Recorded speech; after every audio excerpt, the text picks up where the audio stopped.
Hello बच्चों, चलिए प्रश्न को पढ़ते हैं और समझते हैं। यदि फलन, हमें एक फलन दिया गया है और यह कहा गया है कि अंतराल माइनस अनंत से 6 में सतत है, तब ए और बी के मान क्रमशः होंगे।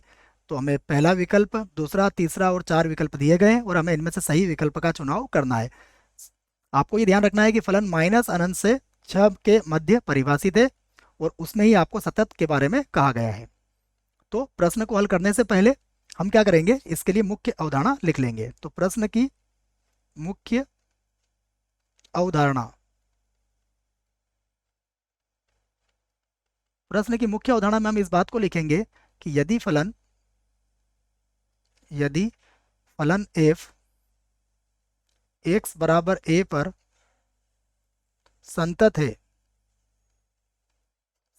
है तब तब फलन की दाईं सीमा a प्लस जीरो बराबर होगा फलन की बाईं सीमा, जिसको हम a माइनस जीरो कहेंगे, और ये दोनों ही बराबर होंगे फलन के मान x बराबर a पर।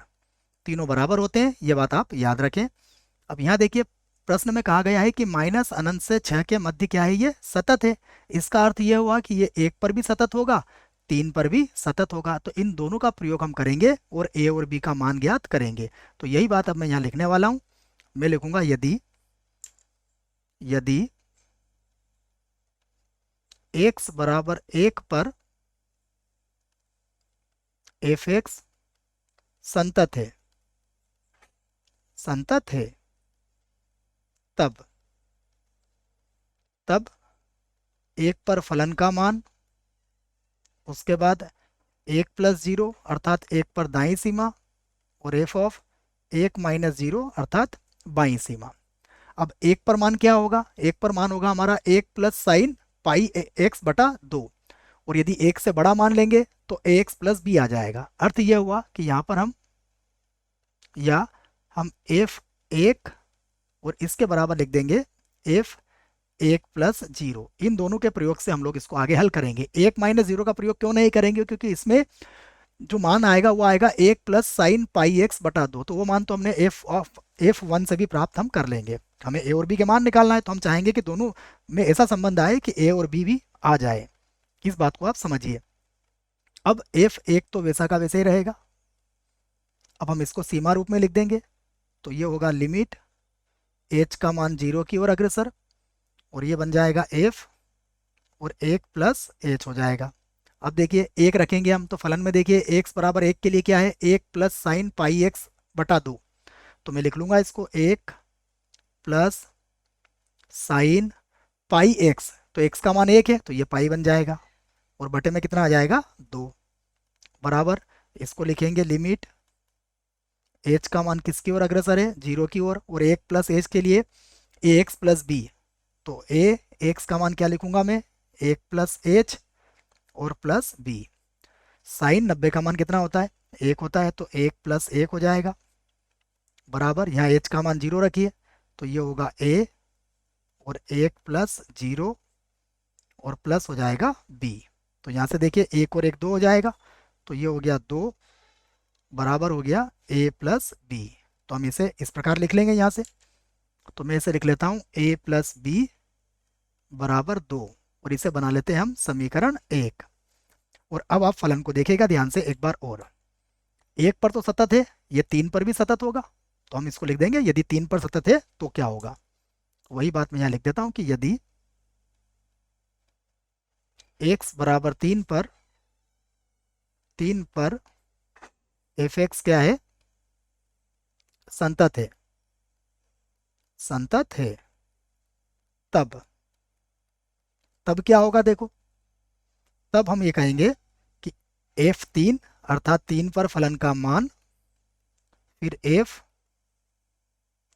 प्लस 0 अर्थात दाईं सीमा, उसके बाद f3 माइनस 0 अर्थात बाईं सीमा। अब हम फलन को देखेंगे और देखेंगे कि हमें तीन रखने पर क्या मिलेगा। 3 रखने पर हमें लेना है 6 टेन पाई एक्स बटा 12, और उसके बाद 3 से कम अगर प्रयोग करेंगे तो ए एक्स प्लस बी का प्रयोग करेंगे। अर्थ यह हुआ कि अब हम इसे और इसे दोनों को मिला के प्रश्न को हल करेंगे। हम इसका प्रयोग क्यों नहीं कर रहे हैं, क्योंकि इससे हमें ए एक्स प्लस बी वाला संबंध प्राप्त नहीं होगा। तो यही बात मैं यहाँ पर लिखूंगा या।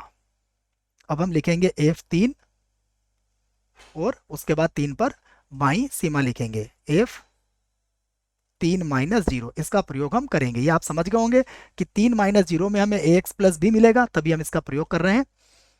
अब लिख लेते हैं इसे, तो f3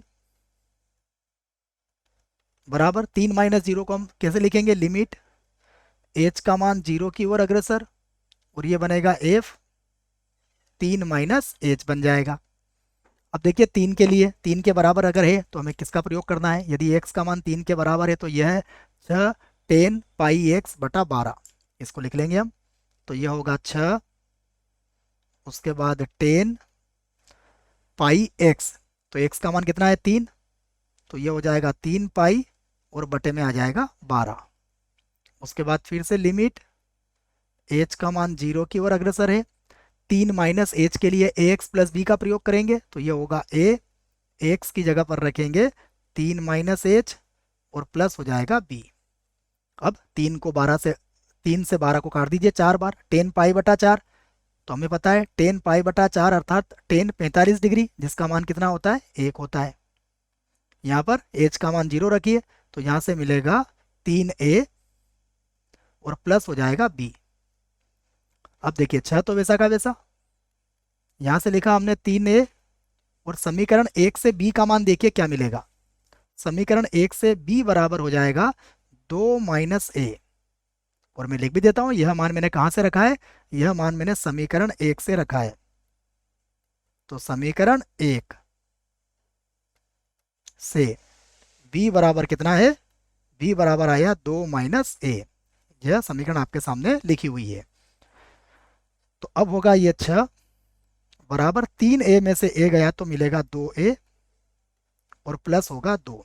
अब 2 को भी बराबर के उधर ले जाइए, तो 2a बराबर हो जाएगा 6 - 2, तो 2a बराबर होगा 6 - 2, घटा देंगे तो 2a किसके बराबर हो जाएगा, 4 के, 2 का भाग लगाएंगे तो a का मान कितना आ जाएगा, a का मान आ जाएगा 2। अब हम समीकरण 1 का प्रयोग करके b का मान भी निकाल लेंगे। तो समीकरण 1 में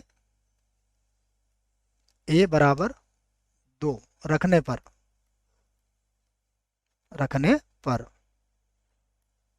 समीकरण क्या थी हमारे पास, समीकरण थी a प्लस बी बराबर 2, तो a का मान रखा हमने 2 प्लस b बराबर हो गया 2, तो 2 से 2 घट जाएगा तो b का मान कितना आ जाएगा, b का मान आ जाएगा 0। तो ये हमारे पास b का मान भी आ चुका है।